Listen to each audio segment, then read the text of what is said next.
സ്വർണ്ണവിലയിൽ വീണ്ടും വർധന. പവന് 640 രൂപ കൂടി 82,080 രൂപയായി. ഇപ്പോൾ ഏറ്റവും കൂടുതൽ സന്തോഷിക്കുന്നത് കയ്യിൽ സ്വർണമുള്ള ആളുകളാണ്. സ്വർണത്തിന്റെ വില വളരെ വലിയ രീതിയിൽ ഉയർന്നുകൊണ്ടിരിക്കുന്ന ഒരു സമയമാണ്. സ്വർണത്തിന്റെ ഈ പോക്ക് കൊണ്ട് കണ്ണു മഞ്ഞളിച്ചിരിക്കുന്ന ആളുകളിൽ പലരും കുറെ ഐഡിയകളും ആയിട്ട് വരുന്നുണ്ടായിരുന്നു. 3 തരത്തിലുള്ള ഐഡിയകളാണ് നമ്മൾ സബ്സ്ക്രൈബർമാര് നമ്മളോട് പ്രധാനമായിട്ടും പറഞ്ഞിട്ടുള്ളത്. ആ ഐഡിയകൾ നിങ്ങൾക്ക് കൊണ്ട് ഷെയർ ചെയ്യാണ്. അപ്പൊ നിങ്ങൾക്ക് നിങ്ങളുടെ സ്വർണം ഉപയോഗിച്ച് എങ്ങനെ ഓഹരി നിക്ഷേപം നടത്താം, അതിൽ നിന്ന് എങ്ങനെ ലാഭം ഉണ്ടാക്കാം എന്നുള്ളത് നമ്മുടെ സബ്സ്ക്രൈബർമാർ പറയുന്നത് എന്താണെന്നുള്ളത് അനലൈസ് ചെയ്തുകൊണ്ട് നമുക്കൊന്ന് പറഞ്ഞു നോക്കാം. ഞാൻ സുബീഷാണ്. റുപ്പിമംഗ് എന്ന് പറഞ്ഞ യൂട്യൂബ് ചാനലിലൂടെയും ആസ്ക് റുപ്പിമംഗ് എന്ന് പറഞ്ഞ വാട്സ്ആപ്പ് സർവീസിലൂടെയും പേഴ്സണൽ ഫിനാൻസുമായി ബന്ധപ്പെട്ട കാര്യങ്ങൾ പറഞ്ഞു തരുന്നത് ഞാനാണ്. ധാരാളം സ്വർണം കയ്യിലുള്ള ഒരു സബ്സ്ക്രൈബർ നമ്മളോട് പറഞ്ഞത് എന്താണെന്ന് വെച്ചാൽ, എൻ്റെ കയ്യിൽ അത്യാവശ്യം നല്ല സ്വർണ്ണമുണ്ട്, അതായത് 100 പവനോളം സ്വർണ്ണമുണ്ട്. ഞാനിത് വിറ്റ് ഇപ്പൊ സ്വർണം അത്യാവശ്യം നല്ല വിലയിലാണല്ലോ, അത് അങ്ങ് വിറ്റ് കഴിഞ്ഞിട്ടുണ്ടെന്നുണ്ടെങ്കിൽ ആ പൈസ എടുത്തിട്ട് ഞാൻ കുറച്ച് നല്ല സ്റ്റോക്കുകൾ ഐഡന്റിഫൈ ചെയ്ത് വെച്ചിട്ടുണ്ട്. അതിലേക്ക് അങ്ങ് നേരിട്ട് ഞാൻ അങ്ങ് നിക്ഷേപിച്ച കഴിഞ്ഞിട്ടുണ്ടെങ്കിൽ ഓഹരി വിപണി ഇപ്പൊ താഴ്ന്നു നിൽക്കുന്ന സമയമാണല്ലോ, അപ്പൊ അത് നമുക്ക് ഒരു ഡബിൾ ബെനിഫിറ്റ് അതിൽ നിന്ന് കിട്ടില്ലേ എന്നുള്ളതാണ്. അതായത് ഇപ്പോൾ കൂടുതൽ വിലയിൽ നിൽക്കുന്ന സ്വർണം നമ്മൾക്ക് ക്യാഷ് ആക്കി മാറ്റി ആ ക്യാഷ് ഉപയോഗിച്ച് ഇപ്പോൾ താഴ്ന്നു നിൽക്കുന്ന സ്റ്റോക്ക് വാങ്ങിയാൽ നമുക്ക് ഇരട്ടി നേട്ടമല്ലേ എന്നുള്ളതാണ് അദ്ദേഹം ചോദിക്കുന്നത്. നമ്മൾ നോർമലി ചിന്തിക്കുകയാണെന്നുണ്ടെങ്കിൽ അത് സത്യം തന്നെയാണ്, അല്ലെങ്കിൽ അത് ശരി തന്നെയാണ്. പക്ഷെ അതിന് അതിൻ്റെതായിട്ടുള്ള കുറെ തകരാറുകളുണ്ട്. ആ തകരാറുകൾ ഞാൻ അദ്ദേഹത്തിനെ പറഞ്ഞ് ബോധ്യപ്പെടുത്തി. ഇതെല്ലാം നടക്കുന്നത് നമ്മുടെ വാട്സ്ആപ്പ് നമ്പർ ആയിട്ടുള്ള 8848030018 എന്ന് പറയുന്ന നമ്പറിലേക്ക് വന്നിട്ടുള്ള മെസ്സേജ് ആയിട്ടാണ്. അപ്പൊ നിങ്ങൾക്കും പേഴ്സണൽ ഫിനാൻസുമായി ബന്ധപ്പെട്ട എന്തെങ്കിലും ക്ലാരിഫിക്കേഷൻ വേണമെന്നുണ്ടെങ്കിൽ നമ്മുടെ വാട്സ്ആപ്പ് നമ്പറിലേക്ക് നിങ്ങൾക്ക് കോൺടാക്ട് ചെയ്യാം. അപ്പോ സ്വർണ്ണം നമ്മുടെ കയ്യിൽ സ്വർണ്ണ ആഭരണങ്ങളുടെ രൂപത്തിലൊക്കെയാണ് നമ്മുടെ കയ്യിൽ നിന്നുണ്ടെങ്കിൽ അത് ഈ ഉയർന്ന വിലയുള്ള സമയത്ത് വിൽക്കാനായിട്ട് നമ്മൾ ശ്രമിച്ചു കഴിഞ്ഞാൽ അത് ക്യാഷ് ആയിട്ട് എടുത്ത് വാങ്ങാനുള്ള ആളുകൾ കുറവായിരിക്കും എന്നുള്ളതാണ് ഇതിന്റെ ഒരു മെയിൻ ആയിട്ടുള്ള ഡ്രോബാക്ക്. അതായത് 1 ഗ്രാമിന് 10,000 രൂപ വെച്ചൊക്കെ നമുക്ക് തിരികെ തരാനായിട്ട്, ക്യാഷ് ആയിട്ട് തിരികെ തരാനായിട്ട് ആളുകൾ ഉണ്ടാവില്ല. അപ്പൊ നമ്മൾ ഒരു ജ്വല്ലറിയിലേക്ക് പോയി കഴിഞ്ഞിട്ടുണ്ടെങ്കിൽ നമ്മുടെ ഒരു 10 ഗ്രാം സ്വർണം 10 ഗ്രാം തത്തുല്യമായിട്ടുള്ള തൂക്കത്തിലുള്ള മറ്റൊരു സ്വർണ്ണാഭരണമായിട്ട് മാറ്റി തരാനൊക്കെ ആളുണ്ടാവും. പക്ഷെ ഈ 10 ഗ്രാമിന് ഇപ്പൊ 10,000 രൂപയാണെന്ന് കരുതുക, 1 ലക്ഷം രൂപ നമുക്ക് തരാനായിട്ടുള്ള ആളുകൾ ഉണ്ടാവില്ല എന്നുള്ളതാണ് അദ്ദേഹം പറഞ്ഞിട്ടുള്ള അപ്രോച്ചിന്റെ ഒന്നാമത്തെ പ്രശ്നം. രണ്ടാമത്തെ പ്രശ്നം എന്താണെന്ന് വെച്ചാൽ, ഇങ്ങനെ പൈസ തരാൻ ആളുണ്ട് എന്ന് തന്നെ കരുതുക. നമുക്ക് ഇപ്പോ സ്വർണത്തിന് 1 ഗ്രാമിന് 10,000 രൂപയാണെന്നുണ്ടെങ്കിൽ നമ്മൾ കൊടുക്കുന്ന സ്വർണത്തിന് 10,000 രൂപ കിട്ടാനുള്ള സാധ്യതയില്ല. അവര് ആ സ്വർണത്തിന്റെ മാറ്റ് കുറവാണ്, അതല്ലെങ്കിൽ ഈ ആഭരണങ്ങളിൽ എന്തെങ്കിലും അഴുക്ക് പെട്ടിട്ടുണ്ടായിരുന്നു, അതിന്റെ ചാർജ് കുറവുണ്ട്, അല്ലെങ്കിൽ അതുമായിട്ട് ബന്ധപ്പെട്ട് വേറെ വിളക്കാനായിട്ട് ഉപയോഗിച്ചിട്ടുള്ള മറ്റെന്തെങ്കിലും ഇമ്പ്യൂരിറ്റീസ് ഉണ്ട്, അതിന് ഉള്ള ചാർജ് കുറവ്, അങ്ങനെയൊക്കെ പറഞ്ഞ് ചിലപ്പോൾ ഒരു 5-10% കുറവേ നമുക്ക് കിട്ടും. നമുക്ക് 1 ലക്ഷം രൂപ കിട്ടേണ്ട സ്ഥാനത്ത് ചിലപ്പോൾ 80,000-85,000 ഒക്കെ കിട്ടുള്ളൂ എന്നുള്ളതാണ് ഇതിന്റെ രണ്ടാമത്തെ പ്രശ്നം. മൂന്നാമത്തെ പ്രശ്നം എന്താണെന്ന് വെച്ചാൽ, സാധാരണ ആരും മൈൻഡ് ചെയ്യാത്തൊരു പ്രശ്നമാണ്, പക്ഷെ ഇത് ശരിക്കും നിങ്ങൾക്ക് ബുദ്ധിമുട്ടുണ്ടാക്കിയേക്കാവുന്ന ഒരു പ്രശ്നമാണ്. അതായത് നിങ്ങളുടെ കയ്യിൽ ഒരു സ്വർണ്ണമുണ്ട്, ഇപ്പോഴത്തെ അവസ്ഥയിൽ നിങ്ങൾ സ്വർണം വിറ്റ് കഴിഞ്ഞാൽ നിങ്ങൾക്ക് കിട്ടുന്ന പൈസ നിങ്ങൾക്ക് ക്യാഷ് ആയിട്ട് മിക്കവാറും സ്ഥാപനങ്ങൾ തരില്ല, നിങ്ങളുടെ അക്കൗണ്ടിലേക്കുള്ള ട്രാൻസ്ഫർ ആയിട്ടാണ് വരിക.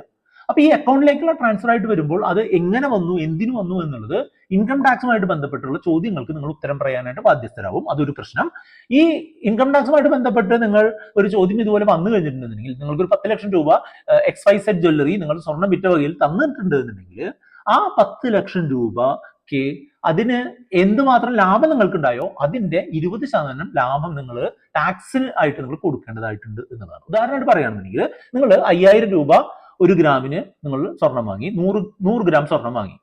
അപ്പൊ 5,000 × 100 5 ലക്ഷം രൂപയുടെ സ്വർണം നിങ്ങൾ കുറച്ച് നാൾ മുൻപ് വാങ്ങി. അതിനുശേഷം ഇപ്പോഴത് നമ്മൾ 10,000 രൂപയ്ക്ക് വിറ്റു. അതായത് വാങ്ങിയ വില 5 ലക്ഷം, വിറ്റ വില 10 ലക്ഷം. അപ്പോ നമ്മൾക്ക് കിട്ടിയ ലാഭം 5 ലക്ഷം. ഈ 5 ലക്ഷത്തിന്റെ 20%, 5 ലക്ഷം ലാഭത്തിന്റെ 20% 1 ലക്ഷം രൂപയും സർചാർജും, അതായത് 1,05,000 രൂപയോളം നമ്മൾ ഇൻകം ടാക്സ് ആയിട്ട് അതിന് കൊടുക്കണം എന്നുള്ളതാണ് മൂന്നാമത്തെ തകരാറ്. അപ്പൊ ഈ 3 തകരാറുകൾ ഉണ്ട് എന്നുള്ളത് മനസ്സിലാക്കുക എന്നുള്ളതാണ് പ്രധാനപ്പെട്ട കാര്യം. അപ്പോൾ കയ്യിലുള്ള സ്വർണം ക്യാഷ് ആക്കി മാറ്റി അല്ലെങ്കിൽ നമ്മുടെ അക്കൗണ്ടിലേക്ക് വരുത്തി അത് ഉപയോഗിച്ച് ഇൻവെസ്റ്റ് ചെയ്യുക എന്നുള്ളതിന് ഇതേപോലുള്ള പ്രശ്നങ്ങളുണ്ട്. അത് മാത്രമല്ല, ഇപ്പൊ ഈ 10 ലക്ഷം രൂപ നമ്മുടെ കയ്യിൽ കിട്ടിയത് ഒറ്റയടിക്ക് സ്റ്റോക്ക് മാർക്കറ്റിൽ ഇട്ട് കഴിഞ്ഞാൽ, സ്റ്റോക്ക് മാർക്കറ്റ് എന്ന് പറയുന്നത് കയറിയും ഇറങ്ങിയും പോകുന്ന സംഗതിയാണ്. നമ്മൾ ഇൻവെസ്റ്റ് ചെയ്യുന്ന സ്റ്റോക്ക് അത്ര മികച്ചതല്ല എന്നുണ്ടെങ്കിൽ ചിലപ്പോൾ ഈ 10 ലക്ഷം ഇടുന്ന സമയത്ത്, ഒറ്റയടിക്ക് ഇടുന്ന സമയത്ത് അതിന്റെ വില കുറഞ്ഞ് ചിലപ്പോൾ 9 ലക്ഷം 8 ലക്ഷം ഒക്കെ ആയിട്ട് താഴാനുള്ള സാധ്യതയുണ്ട്. അതായത് സ്റ്റോക്ക് മാർക്കറ്റ് ഒരു റിസ്ക് പിടിച്ച പരിപാടിയാണ്. അപ്പോൾ സാധാരണക്കാർ എപ്പോഴും സ്റ്റോക്ക് മാർക്കറ്റിൽ നിക്ഷേപിക്കുന്നത് പല സ്റ്റേജുകളിലായിട്ട് വേണം നിക്ഷേപിക്കാൻ എന്നുള്ളതാണ് എൻ്റെ അഭിപ്രായം. അതായത് നമ്മുടെ കയ്യിൽ 10 ലക്ഷം രൂപയുണ്ട്, ഞാനത് സ്റ്റോക്ക് മാർക്കറ്റിൽ നിക്ഷേപിക്കുകയാണെന്നുണ്ടെങ്കിൽ അത് 1 ലക്ഷം രൂപയുടെ 10 തവണകളായിട്ടോ അല്ലെങ്കിൽ 2 ലക്ഷം രൂപയുടെ 5 തവണകളായിട്ടോ ഒക്കെ നിക്ഷേപിക്കുകയാണ്. അല്ലാതെ ഒറ്റയടിക്ക് ഈ സ്വർണം വിറ്റ് കിട്ടിയ 10 ലക്ഷം കൊണ്ട് സ്റ്റോക്ക് മാർക്കറ്റിൽ ഇട്ടാൽ ചിലപ്പോൾ നാളെ നമ്മൾക്കത് 8 ലക്ഷമായിട്ട് കുറയുന്നത് കാണേണ്ട ഒരു ഗതികേട് വന്നേക്കാം. അപ്പോൾ അങ്ങനെ 3-4 പ്രശ്നങ്ങൾ സ്വർണത്തിനെ നമ്മൾ ക്യാഷ് ആക്കി മാറ്റിയിട്ട് അത് ഒറ്റയടിക്ക് നമ്മൾ സ്റ്റോക്കിൽ ഇൻവെസ്റ്റ് ചെയ്യുമ്പോൾ ഇത്തരം പ്രശ്നങ്ങളുണ്ട് എന്നുള്ളത് അദ്ദേഹത്തിന് ഞാൻ പറഞ്ഞു മനസ്സിലാക്കി. ഇതേപോലെ നിങ്ങൾക്ക് എന്തെങ്കിലും സപ്പോർട്ട് വേണമെന്നുണ്ടെങ്കിൽ നമ്മുടെ വാട്സ്ആപ്പ് നമ്പറിലേക്ക് ഒന്ന് കോൺടാക്ട് ചെയ്യാം. 8848030018 ആണ് നമ്മുടെ നമ്പർ. ഈ വീഡിയോ ഇതുവരെയും നിങ്ങൾ കണ്ടിട്ടുണ്ടെങ്കിൽ നിങ്ങൾക്ക് ഇത് ഇഷ്ടപ്പെടാനുള്ള സാധ്യതയുണ്ട്. അത് ലൈക്ക് ചെയ്തുകൊണ്ട് മുന്നോട്ട് കൂടെ പോകും. രണ്ടാമത്തെ ഓപ്ഷൻ വളരെ ഡിസാസ്ട്രസ്, വളരെ മോശമായിട്ടുള്ള പരിപാടിയാണ്. മറ്റൊരാൾ നമ്മളോട് വാട്സാപ്പിൽ ചോദിച്ചത് എന്താണെന്ന് വെച്ചാൽ, എന്റെ കയ്യിൽ 10 ലക്ഷം രൂപയ്ക്ക് തത്തുല്യമായിട്ടുള്ള സ്വപ്നമുണ്ട്. അതിന് ഇപ്പോഴത്തെ ഒരു അവസ്ഥയിൽ 8 ലക്ഷം രൂപ വരെ ലോൺ ആയിട്ട് എനിക്ക് കിട്ടുമല്ലോ എന്നാണ് പറയുന്നത്. അതായത് SBI പോലുള്ള സ്ഥാപനം അല്ലെങ്കിൽ KSFE പോലുള്ള സ്ഥാപനത്തിനെ കോൺടാക്ട് ചെയ്ത് കഴിഞ്ഞിട്ടുണ്ടെന്നുണ്ടെങ്കിൽ 10 ലക്ഷം രൂപ വിലയുള്ള സ്വർണ്ണം ഉണ്ടെങ്കിൽ ഒരു 8 ലക്ഷം രൂപ വരെയൊക്കെ ലോൺ ആയിട്ട് കിട്ടാനുള്ള സാധ്യതയുണ്ട്.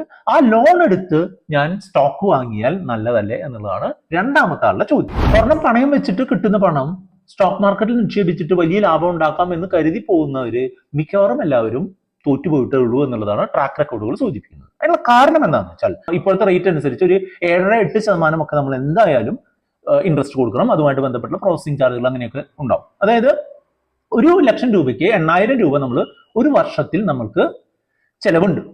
ഈ 8,000 രൂപ ബെനിഫിറ്റ് കിട്ടുന്ന സ്റ്റോക്കുകൾ കണ്ടുപിടിച്ച് നിക്ഷേപിക്കുക, അല്ലെങ്കിൽ 1 ലക്ഷം രൂപയ്ക്ക് 10,000 അതിൽ കൂടുതലോ ഒക്കെ ബെനിഫിറ്റ് കിട്ടുന്ന സ്റ്റോക്കുകൾ ഐഡന്റിഫൈ ചെയ്ത് അതിൽ നിക്ഷേപിച്ചാലാണ് ഇതുമായിട്ട് ഈ നഷ്ടത്തിന് നമുക്ക് ഓഫ്സെറ്റ് ചെയ്യാനായിട്ട് പറ്റുള്ളൂ. പക്ഷേ സ്റ്റോക്ക് മാർക്കറ്റ് ഒരിക്കലും ഒരു നേർരേഖയിൽ മുന്നോട്ട് പോകുന്ന ഒരു സംഗതിയല്ല. സ്റ്റോക്ക് മാർക്കറ്റിന്റെ ചാർട്ടുകൾ നിങ്ങൾ കണ്ടു കഴിഞ്ഞാൽ കുറച്ച് ഉയരും, താഴും, കുറച്ച് ഉയരും, വീണ്ടും നന്നായിട്ട് താഴും, പിന്നെ കുറച്ച് നന്നായിട്ട് വരും.